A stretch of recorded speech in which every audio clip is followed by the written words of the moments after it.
అమరావతి రాజధాని విషయంలో YCP stand మారలేదా? Guntur, Krishna జిల్లాలు సహా రాష్ట్రంలోని అన్ని ప్రాంతాల ప్రజలు చిత్తుగా ఓడించిన జగన్ సైన్యం ఇంకా అమరావతిపై అక్కసు వెళ్లగక్కుతూనే ఉంది. రాజధాని పనులు పునఃప్రారంభోత్సవ సభ తర్వాత కూడా వాళ్లు మళ్లీ పాత పాటనే ఎత్తుకోవడం చర్చనీయాంశంగా మారింది. అమరావతిపై ఒక సామాజిక వర్గం ముద్ర వేసి దాన్ని అణగదొక్కడానికి చూసిన జగన్ 3 రాజధానుల పాలసీ వినిపించారు. తీరా చూస్తే రాష్ట్రంలోని 3 ప్రాంతాల వాసులు వైసీపీని ఓడించి అమరావతికి తమ సంఘీభావం ప్రకటించారు. అయినా ఆ పార్టీ నేతలు పాత పాటే పాడుతుండడం వెనుక ఆంతర్యమేంటి? ఏపీలో అమరావతి రాజధానిని ఒక రాజకీయ అంశంగానే వైసీపీ చూస్తున్నట్లు కనిపిస్తోంది. దేశంలో గడిచిన 25 ఏళ్లలో ఉత్తరాఖండ్, జార్ఖండ్, ఛత్తీస్గఢ్ వంటి కొత్త రాష్ట్రాలు ఏర్పడ్డాయి. అక్కడ కూడా కొత్తగా రాజధానులు నిర్మించారు. ఆ రాష్ట్రాల్లో అధికార, విపక్ష పార్టీలు అన్నీ కలిసి రాజధాని నిర్మాణానికి పరస్పరం సహకరించుకున్నాయి. కానీ ఏపీలో మాత్రం పరిస్థితులు భిన్నంగా తయారయ్యాయి. 2014లో టీడీపీ అధికారంలోకి వచ్చిన తర్వాత అమరావతిని రాజధానిగా ఎంపిక చేశారు. రైతులు ముందుకొచ్చి భూములిచ్చారు. అప్పట్లో ప్రధాన ప్రతిపక్షంగా ఉన్న వైసీపీ సైతం దానికి ఆమోదం తెలిపింది. అమరావతి రాజధానంటూ అసెంబ్లీలోనూ ప్రకటన చేశారు. ఆ సందర్భంలో వైసీపీ కూడా అమరావతికి మద్దతు ప్రకటించింది. అంతేకాదు 2019 ఎన్నికల ముందు కూడా తమ పార్టీ ప్రధాన ఆఫీస్తో పాటు అధినేత నివాసం కూడా అమరావతిలోనే ఉందని వైసీపీ నేతలు ప్రచారం చేసుకున్నారు. అలాగే ఎన్నికల ముందు తాడేపల్లి ప్యాలెస్లోకి జగన్ గృహప్రవేశం చేశారు. ఇక ఆ ఎన్నికల్లో గెలిచిన తరువాత అమరావతి రాజధాని విషయంలో వైసీపీ మాట మార్చింది. అభివృద్ధి పునరేకీకరణ అంటూ 3 రాజధానుల నినాదంలో వైసీపీ హడావిడి మొదలుపెట్టింది. అసెంబ్లీలో 3 రాజధానుల నినాదం వినిపించిన అప్పటి ముఖ్యమంత్రి జగన్ అందరికీ షాక్ ఇచ్చారు. రాష్ట్ర ప్రజల దీర్ఘకాలిక ప్రయోజనాలను దృష్టిలో పెట్టుకుని, రాష్ట్ర ఆర్థిక పరిస్థితులను బేరీజు వేసుకుని, చారిత్రక ఒప్పందాలను గౌరవిస్తూ రాష్ట్రంలోని 3 ప్రాంతాల ప్రజలకు సమన్యాయం జరిగే విధంగా పరిపాలన, అభివృద్ధి వికేంద్రీకరణ లక్ష్యంగా వివిధ అనుభవజ్ఞుల కమిటీల సూచనలు పరిశీలించి రాజధాని విధులను 3 ప్రాంతాలకు విస్తరించడానికి నిర్ణయించడమైనది. ఈ నిర్ణయానికి అనుగుణంగా విశాఖపట్నం ప్రాంతంలో కార్యనిర్వాహక వ్యవస్థ కార్యాలయాలను, అమరావతి ప్రాంతంలో శాసన వ్యవస్థ కార్యాలయాలను, కర్నూలు ప్రాంతంలో న్యాయ వ్యవస్థ కార్యాలయాలను ఏర్పాటు చేయడానికి తీర్మానించడమైనది అని చెప్పి తెలియజేస్తాను.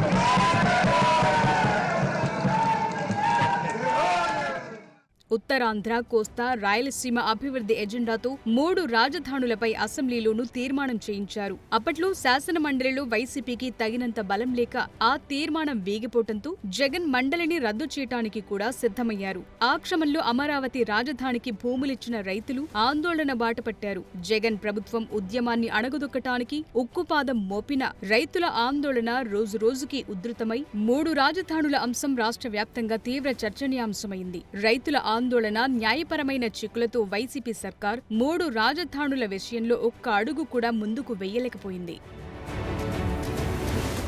ఆ దెబ్బతో 151 నుంచి 11 సీట్లకు వైసీపీ పడిపోవాల్సొచ్చింది. ఒక విధంగా అమరావతిని టచ్ చేసి వైసీపీ భారీ రాజకీయ మూల్యం చెల్లించుకుందని అంటున్నారు విశ్లేషకులు. అయితే వైసీపీ ఓటమి చెందిన తర్వాత అమరావతి మీద తన స్టాండ్ మార్చుకుంటుందని అందరూ భావించారు. రాజధాని విషయంలో తమ స్టాండ్ ఏంటో పార్టీలో చర్చించుకుని నిర్ణయం తీసుకుంటామని శాసనమండలిలో ప్రతిపక్ష నేత బొత్స సత్యనారాయణ ప్రకటించారు. బొత్స ప్రకటించిన తర్వాత పార్టీలో అంతర్గతంగా 3 రాజధానుల విషయంలో వైసీపీ పునరాలోచించుకుంటుందని అందరూ భావించారు. తీరా అమరావతి రాజధాని పునర్నిర్మాణ పనులను ప్రధాని మోదీ ప్రారంభించడం, 3 ఏళ్లలో అమరావతి రాజధాని పూర్తి చేస్తామని ముఖ్యమంత్రి చంద్రబాబు ప్రకటించిన తరువాత కూడా వైసీపీ నేతల తీరు చూస్తే వారి విధానం మారలేదని స్పష్టమవుతోంది. అప్పులు తెచ్చి అమరావతి కోసం పెడితే మిగిలిన ప్రాంతాల సంగతేంటని వైసీపీ నేతలు ప్రశ్నిస్తున్నారు. అమరావతికి కృష్ణానది ముంపు పొంచి ఉందని చెప్పుకొస్తున్నారు. వరద ఎఫెక్ట్ లేకపోతే రాజధాని ప్రాంతంలో 5 ఎత్తిపోతల పథకాలను ఎందుకు నిర్మిస్తున్నారని వైసీపీ ప్రశ్నిస్తోంది. అమరావతి పేరిట నేతలు అవినీతికి పాల్పడుతున్నారని ఆరోపణలు చేస్తున్నారు. అప్పుల గురించి ఏమన్నారండి మీరు? అయ్యా చంద్రబాబు నాయుడు గారు అనుభవజ్ఞులు. మీరు 4వసారి ముఖ్యమంత్రిగా ప్రమాణ స్వీకారం చేశారు. జగన్మోహన్ రెడ్డి గారు అప్పు తీసుకొస్తుంటే ఏమన్నారు? ఇది శ్రీలంక అయిపోద్ది అన్నారు. అప్పులతో మునిగిపోతుందన్నారు. అప్పు చేయటం తప్పన్నారు. అప్పుడు అప్పు చేయడం తప్పు. ఇవాళ అమరావతి కోసం అప్పు చేయడం కరెక్టా? ఎంత అప్పు చేస్తున్నారండి మీరు? 52,000 కోట్లు.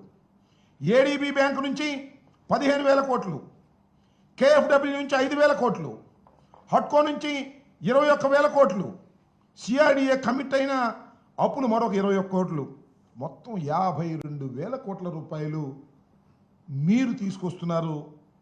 ఇది ఎంతవరకు సమంజసం? సరే, తీసుకొస్తున్నారు. ఈ 52,000 కోట్ల రూపాయలు మీరు ట్రాన్స్పరెంట్గా ఖర్చు పెడుతున్నారా? ప్లీజ్ చెప్పండి. ఇది సద్వినియోగపడుతుంటే మీరు తల తాకట్టు పెట్టో, లేక మోడీ గారు మీ అవసరం మోడీ గారికి, మోడీ అవసరం మీకు ఉంది కాబట్టి ఆయన అప్పిప్పించే కార్యక్రమంలో ఆయన ఉంటే మీరు తీసుకొస్తే ఏం చేస్తున్నారండి అప్పుని? ఇలా వైసీపీ చేసిన ఆరోపణల్లో కొత్తేమీ లేదన్న టాక్ వినిపిస్తోంది. 2014 నుంచి 2019 మధ్యలో వైసీపీ నాయకులు చెప్పిన మాటల్లాని తిరిగి మాట్లాడుతున్నారన్న విమర్శలు వెల్లువెత్తుతున్నాయి. అమరావతి రాజధానికి వ్యతిరేకమని చాటుకున్న వైసీపీకి జనం గట్టిగానే బుద్ధి చెప్పారు. అయినా ఆ పార్టీ సీనియర్లు, వైసీపీలో కొత్తగా చేరిన నాయకులు జగన్ని ప్రసన్నం చేసుకోవటానికి అన్నట్లు అమరావతిపై బురద జల్లే ప్రయత్నం చేస్తుండటం తీవ్ర విమర్శల పాలవుతోంది.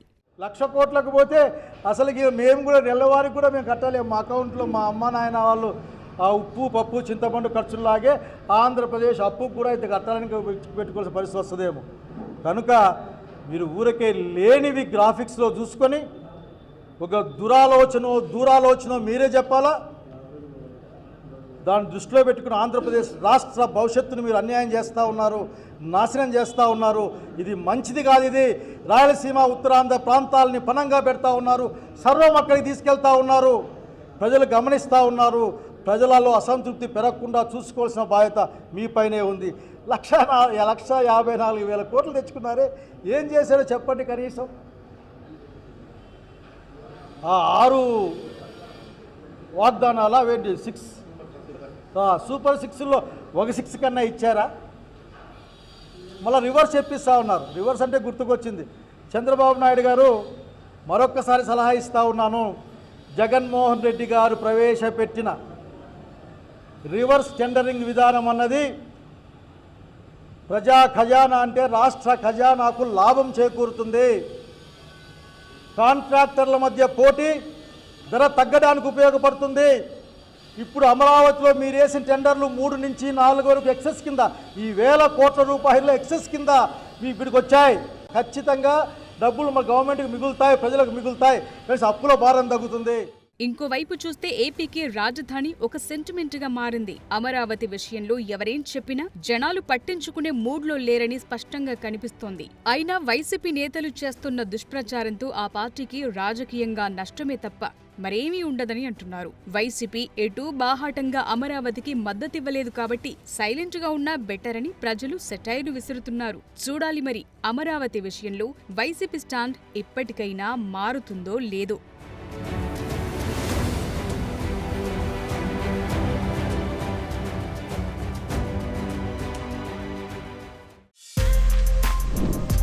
For more videos like this, subscribe Big TV channel.